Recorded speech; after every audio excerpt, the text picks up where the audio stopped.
السلام علیکم، امید ہے مزاج بخیر ہوں گے، اپنا اور آس پڑوس کا ڈھیر سارا خیال بھی رکھ رہے ہوں گے۔ آبدی میڈیا میں خوش آمدید ناظرین۔ آج کل ارشاد بھٹی صاحب کے پوڈ کاسٹ بڑے وائرل ہیں۔ مولانا طارق جمیل صاحب، انجینئر محمد علی مرزا، اس کے بعد انہوں نے انٹرویو کیا مفتی طارق مسعود صاحب کا، اور مفتی طارق مسعود صاحب کے پوڈ کاسٹ کے پھر بہت زیادہ چرچے اس لیے بھی ہوئے کہ ارشاد بھٹی صاحب نے اس سے پہلے انجینئر محمد علی مرزا صاحب کا انٹرویو لیا، جس میں انہوں نے طارق جمیل صاحب کے خلاف باتیں کی، اور مفتی طارق مسعود صاحب کے خلاف جس طرح ان کا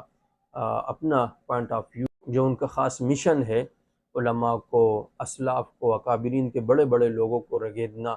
تو انہوں نے اس میں بھی انٹرویو میں اسی طرح کیا۔ پھر ارشاد بھٹی صاحب آئے، طارق جمیل صاحب سے انٹرویو لے، تو طارق جمیل صاحب سے انٹرویو میں انہوں نے فضائل اعمال پہ اور اکابرین کے عبارات پہ اس طرح کے اشکالات کیے، خصوصاً فضائل اعمال والی بات۔ شیخ الحدیث مولانا زکریا رحمۃ اللہ علیہ کے ذات کے بارے میں گفتگو کی، طارق جمیل صاحب پہ انہوں نے اعتراض کیا۔ اس شخص کی کتاب جو دماغی طور پر مریض تھا، اسے ڈاکٹر نے کاموں سے منع کیا، تو اس دوران انہوں نے جو ہے اس بیماری میں فضائل اعمال لکھی، اور وہ آپ کی تبلیغی نصاب میں شامل ہے، اس کو جو ہے قرآن کے بعد درجہ دیا جاتا ہے۔ تو طارق جمیل صاحب وہاں بالکل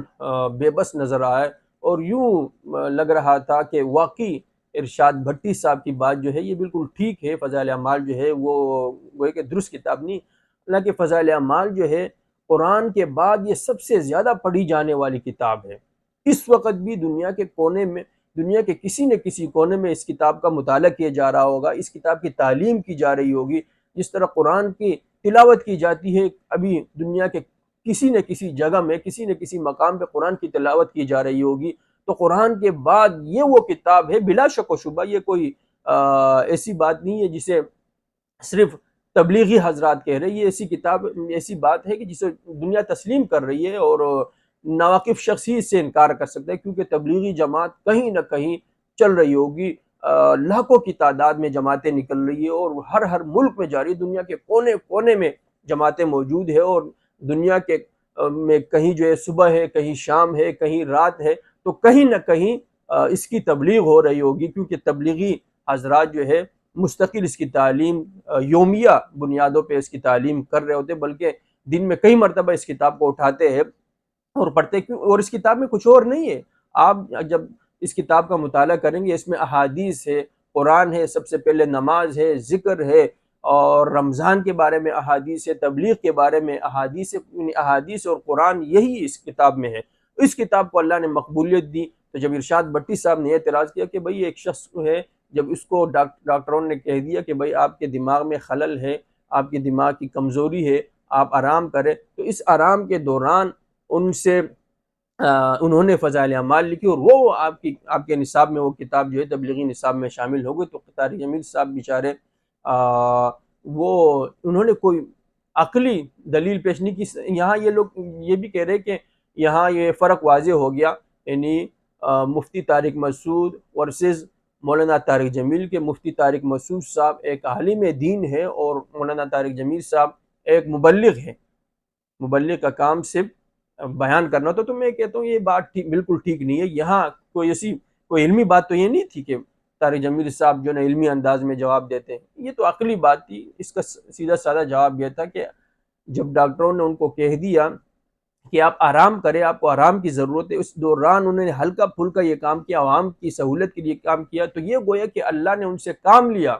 اللہ نے مقبول کیا اس کتاب کو۔ کوئی اپنی کتاب کو مقبول نہیں کر سکتا، کوئی چاہے کہ بھئی میری کتاب مقبول ہو جائے، اس کے مقابلے میں اپنی کتاب لے کر، نہیں نہیں نہیں نہیں، یہ اللہ کی طرف سے تھا، اور اللہ نے اس کتاب کو ایسی مقبولیت دی، لاکھوں لوگ بلا شبہ بلا مبالغہ اس سے مستفید ہو رہے ہو، اس کے ذریعے راہ راست پہ آ رہے ہیں۔ علماء جب بیان کرتے آسانی ہے، بھئی آپ نماز کے بارے میں بیان کر رہے ہو تو نماز کے احادیث ایک آیتیں اس میں موجود ہے، ذکر کے بارے میں آپ ذکر کے کیا فضائل ذکر تو وہ اس میں موجود ہے، اسی طرح تبلیغ کے بارے میں، روزوں کے بارے میں، دیگر جو بنیادی چیزیں ہیں اس کے بارے میں آپ کو ایک جگہ اکٹھی آیات، احادیث اور نصیحت، پھر شیخ صاحب اپنی جو ہے نصیحت کرتے، شیخ الحدیث مولانا زکریا رحمۃ اللہ، تو وہ اس میں موجود ہے سب چیزیں۔ تو اس سے نہیں علماء بھی مستفید ہو رہے، عوام بھی مستفید ہو رہے، تو اس کتاب کو اللہ نے مقبولیت تھا، اس کا یہ معقول عقل سے جواب تھا، کوئی علمی نہیں تھا۔ اور یہاں جو مولانا طارق جمیل صاحب کے مقابلے میں، طارق جمیل صاحب کو بھی ہم اس میں مورد الزام نہیں ٹھہرائیں گے، وہ بیچارے ان کی عمر کا بھی تقاضا ہے، بیماریوں نے بھی آگر ہے، یوں لگتا ہے کہ جیسے کسی کا وہ ہوتا ہے کہ بھی آپ جوانی ہوتی ہے، جوش مارتا ہے خون، گرم خون، تو وہ جواب دے سکتے ہیں۔ ایسے بندہ جو خود بیمار ہو اور ان جیسے سوالات سے جو ہے نا وہ تنگ آ چکا، اکتا چکا ہو، ان کا مقصد یہ ہوتا ہے کہ نہیں، مت کرو ایسے سوالات۔ تو طارق جمیل صاحب کو ایسے لوگوں کا سامنے نہیں کرنا چاہیے۔ یہاں ارشاد بھٹی صاحب نے اپنے آپ کو جو ہے نا سامنے کر دی اور اپنی لا علمی، کم علمی ظاہر کر دی کہ آپ کو کسی چیز کا پتہ نہیں، آپ جو ہے نا لکھا ہوا نہیں پڑھ سکتے، یوں لگ رہا ہے کہ کسی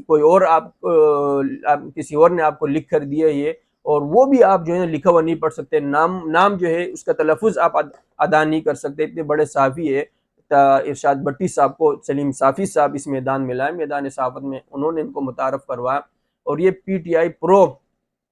کے طور پر مشہور تھے، لیکن یہ اپنی سخت گیری سے مشہور ہے۔ ان کا یہ طریقہ نہیں، جس طرح سے سہیل وڑائی صاحب بھی اعتراض کرتے ہیں لیکن بہت میٹھے لہجے میں کرتے ہیں، لوگوں کا یہ کہنا ہے، کچھ لوگ یہ کہتے ہیں بہت پیار بھرے انداز میں۔ ارشاد بھٹی صاحب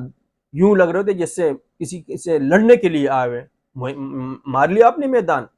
کر لی آپ نے دین کی خدمت۔ بھئی یہ طریقہ نہیں ہوتا ہے۔ جبکہ آپ اس مشن پہ نکلے ہیں کہ میں علماء کو اکٹھا کروں، آپ کا یہ مقصد ہے، حالانکہ آپ اس سے یہ ظاہر ہوتا ہے کہ آپ کا مقصد یہ نہیں ہے، بلکہ آپ کا مقصد صرف اپنے ویوز حاصل کرنا ہے، فالوورز بڑھانی ہے، ریٹنگ بڑھانی ہے،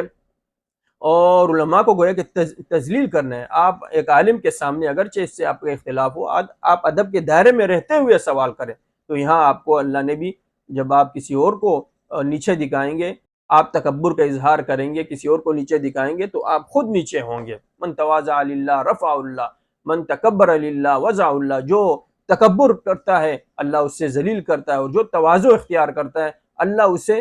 اونچا کر دیتے ہیں۔ رفعہ اللہ، اللہ اسے اونچائیوں پہ پہنچا دیتے ہیں۔ تو یہاں آپ نے علماء کے سامنے آپ کو ادب سے، آپ کے کچھ سوالات ہیں، اعتراضات ہیں، آپ ادب کے دائرے میں رہتے ہوئے کرتے ہیں، لیکن آپ نے جو ہے نا بہت غلط طریقے سے سوالات کیے۔ تو یہاں مفتی طارق مسعود صاحب جو چند مہینوں پہلے قرآن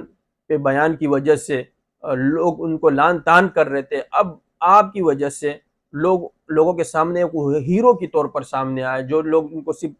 لطیفوں والا مولوی، چٹکلوں والا مولوی سمجھ رہے تھے، وہ سب لوگ اب کہہ رہے کہ یہ تو ہم تو اسے یہ سمجھ رہے تھے، یہ تو ایک علمی آدمی ہے، تدریس کے میدان کے 1999 سے یہ تدریس کر رہا ہے اور افتاء کے منصب پہ فائز ہے، یہ تو بہت ہی علمی شخصیت ہے۔ تو اس سے یہ بھی واضح ہوا